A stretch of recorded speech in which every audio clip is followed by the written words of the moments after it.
So Clint Eastwood made 12 Angry Men, except it's really just one sweaty, anxious guy trying not to get caught by a bunch of people who are slowly just becoming more and more suspicious. Did you guys ever look at any other suspect?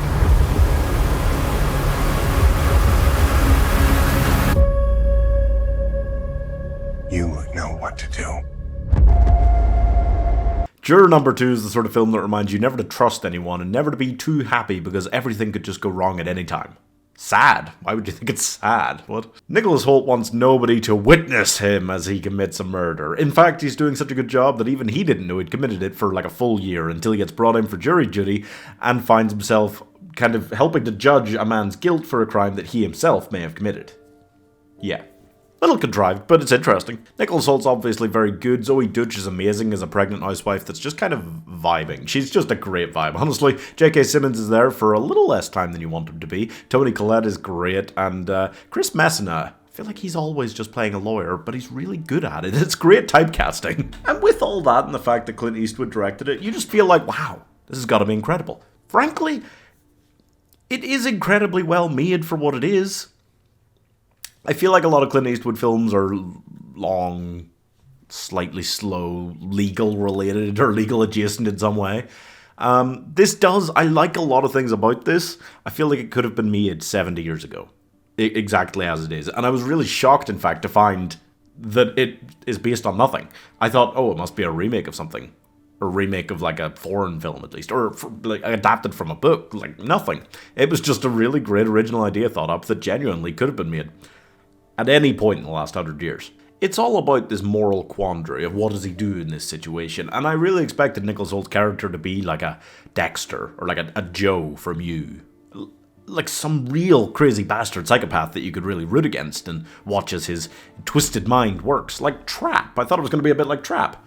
No, because he's just a normal guy. He was an alcoholic, but he's gotten clean. He hasn't had a drink in 4 years. He's like... So you're left going, right, so we're watching him and his wife, and they're about to have a baby, and they lost their previous pregnancy, and, it's all really tough stuff. We really do sympathize with them and like them very much. But we're also kind of rooting for him to take the fall, or to admit he did the murder. Like, what's going on here? What am I meant to want? I don't necessarily know that, and that's a question the film wants you to ask, and that's why it's not making him out to be a necessarily bad person. But it's also not making the guy that might get convicted for it out to be a bad person either. It's kind of, It's a little bit of a Trolley incident type thing, except not really. In this kind of situation, normally you are not meant to like the main character, or you are. And when they just kind of, the film is going itself like, well, do you like him?